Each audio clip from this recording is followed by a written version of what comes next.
Send an invite to Alice, send an invite to Bob, send an invite to Charlie. This is the manual labor of programming. It's tedious, it's boring, and what happens when your guest list has 100 names? Well, what if I told you that you could just write one single instruction that does all the work for you? For each guest on this list, send an invite. This one simple command automatically handles every single person on your list.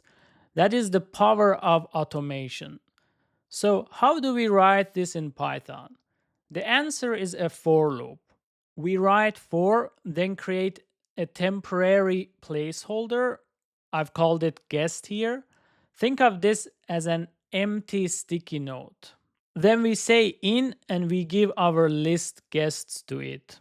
And we end with a colon, which means, hey Python, the job to do is coming next. And the job, the code to repeat, is simply indented below. Now watch what Python does. It's like a robot assistant. It grabs the first item, Alice, and puts it on the guest sticky note.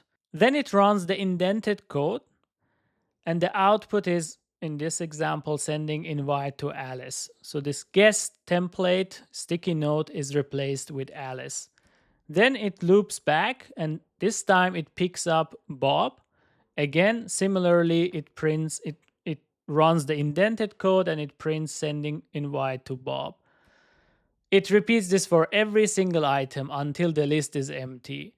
So basically, we have one loop that could run for all the items in our list without repetition of code. But what if you don't have a list? What if you just want to tell your program to do something a few times? It's like telling a workout robot, do 3 jumping jacks. You don't give it a list, you just give it a number.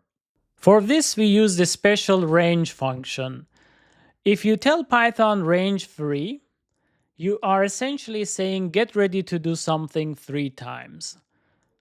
The for loop will then run all the indented code once for each number in the range. So the I in range, the first time I will be index 0. Remember, Python counts from 0. So I will be 0, and we will print jumping jack number 0 plus 1, 1. The second time I will be 1 and we will print jumping jack number 2, and the final time I will be 2 and we will print jumping jack number 3. This is one of the simplest ways to get your program to repeat itself. Now let's go make our program do some reps. Let's assume we have the following guests list. So we have Alice, Bob, and Charlie. Now, the repetitive way of sending invitation without Python's for loop will be the following. So we will say print sending invitation to, and then we will say guests, and then to send an invitation to Alice, we can use the index of Alice, which is in position 0. Then we have to do the same, sending invitation to guests, and using index 1, we can send it to Bob, and so on. I'm gonna just copy paste this and change the index to 2 to send an invitation to Charlie. Now, this is a repetitive way. So let's run this code and see what happens. So we see that we're sending invitation to Alice, to Bob, and to Charlie. But imagine instead of 3 guests, you have 100 guests. So this way of writing and sending invitation to each guest is not ideal, and it's very repetitive. We're repeating ourselves. Basically, the code is exactly the same here, except the index is changing. Now let's do this with for loop. Let's automate this process. So with for loop, we will say for guest in guests in our list, colon, and then with indentation, we will say print I'm gonna copy one of these print statements, and then I will change this to guest. So let's run the code and see what happens. Perfect.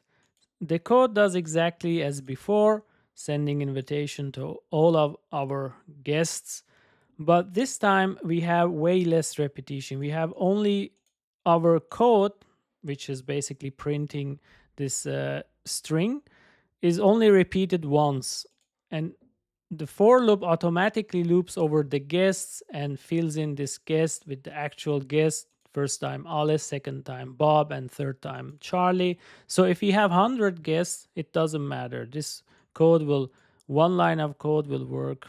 We will have 100 lines of invitation sent, but only using one line of code. So this is the power of automation. Now, let's go over using the range function.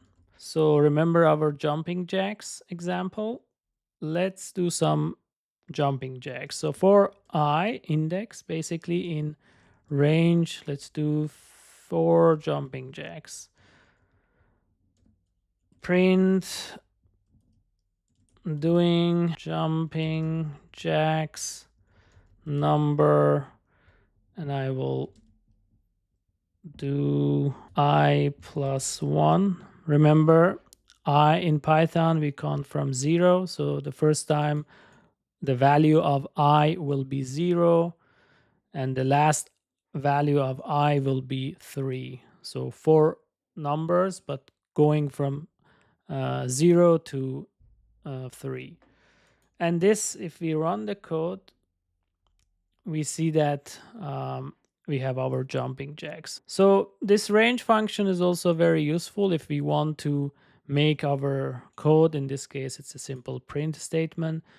To run something multiple times, we can use the range if we don't have a list. So today we learned how we can use Python for loops to automate our repetitive tasks. It's quite simple, but yet very powerful.